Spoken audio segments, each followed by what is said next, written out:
He applied for a patent. He was denied because he used the term cold cathode ionic tube in his patent application. The patent examiner that actually reviewed that patent denied it because he said, as we all know, a cathode requires heating.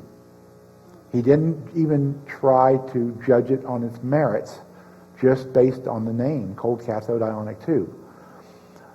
2 engineers from Bell Labs went to visit Morey. He was sharing information openly. He was doing public demonstrations. And he pretty much taught them what he was doing. They went back to Bell Labs and they built prototypes. Once they had it figured out, they visited him. One of them took a hammer and smashed his prototype because they knew he couldn't afford to build another one. They filed for a patent on the transistor and they got it. Same device, just, he didn't have the wherewithal to try to choose a name that was proper for what he was doing. He tried to equate it with the actions of an ionic tube. Bob, you've been really kind to describe longitudinal scalar energy to me and many other people. And now that you're mentioning Thomas Morey, T. Henry Morey, he basically also had an over-unity output, which Bell Labs did not duplicate, or at least did not release to the public. My question is, there are special materials that you've categorized or classified or put on your shelf as mentally knowing these work with longitudinal scalar energy and the others don't. And I gather that this type of energy is the kind that we would like to use if we want clean energy generators to be available for the future that don't pollute. So can you give us a grocery list of materials to at least experiment with, like germanium, you said, and a few others that at least would help some of the experimenters in the audience? Well, you need, as far as the semiconductor, you need a semiconductor crystal that is reactive to the type of energy you're trying to harvest. And as Thomas Henry Morey had learned, germanium was one of those.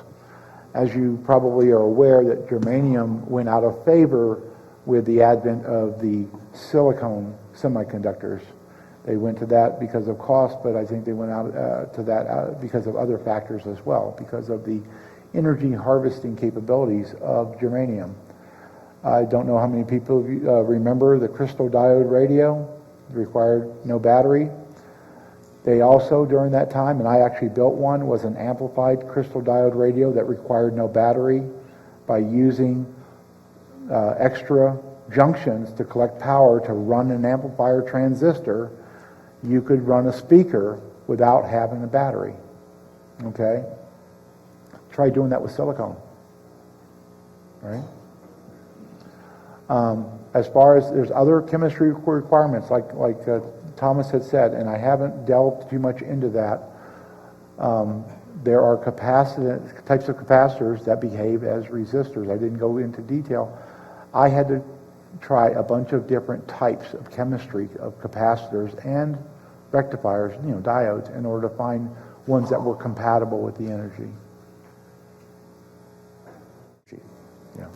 I've blown out 1200 volt, 400 amp IGBTs, trying to use them to do switching, whereas I settled on a simple little IRF 540Z lead-free PBF that happens to have the right characteristics and is compatible with the energy. So I use those pretty much for everything. But I will tell you this, and I will caution you on this, when you use this stuff, you must be careful. This is why the battery smacker is a single-phase device, why Nikola Tesla did not bring out any three-phase device along this line. Everything he did was single-phase, because when you put this into rotation, there are special effects that happen, one of which is that you can create a rotating field. As you move this energy, it exhibits frame drag on matter. So if you create a rotating vortex of energy, and that vortex of energy is from above to below, you can spin up the clouds, you can spin down the clouds, but you don't want to allow that to run away. Bad things can happen. So it's not really safe. Also, There's a limited amount of energy available in an area. These things will interact if you get them too close together. It's best to use this type of power system distributed so that you don't have too much power drain in any one area, because as the energy flows, again, frame drag upon matter occurs. So you can drag in, if you were to draw enough energy, you could drag in weather patterns towards the location of that energy drain. It could affect the energy balance of the planet. So it must be used responsibly. And I didn't want to be the one to be responsible for some cataclysm occurring because of irresponsible use of this technology.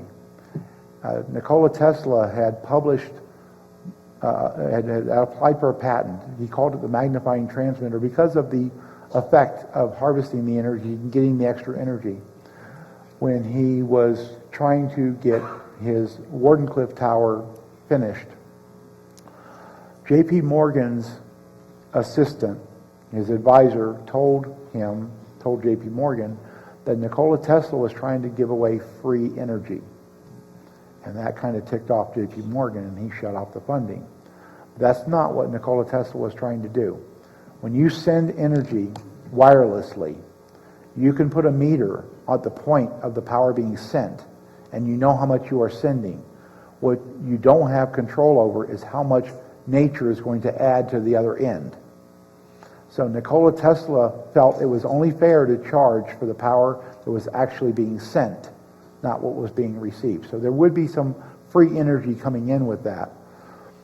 But because of what had happened with J.P. Morgan and Tesla ended up giving back his shares in Westinghouse, so he essentially was penniless at that point because he didn't want to break J.P. Morgan at that time. Well, I can't go into a lot of detail, but after that, Nikola Tesla went to work for the military, helping them with technologies, weapons technologies, developing.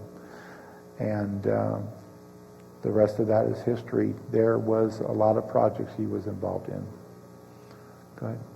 I guess one last quick question. Did I hear you say that running current through a coil would inhibit or disrupt the non-Hertzian energies? Yes, it does. Therefore, the question is, in my experiments, I run current through a bifilar coil where the current flows in opposite directions, and I'm assuming that I'm generating, and I've done work with caduceus coils as well. I'm assuming that I'm generating a non-Hertzian wave from this kind of a coil. True or false?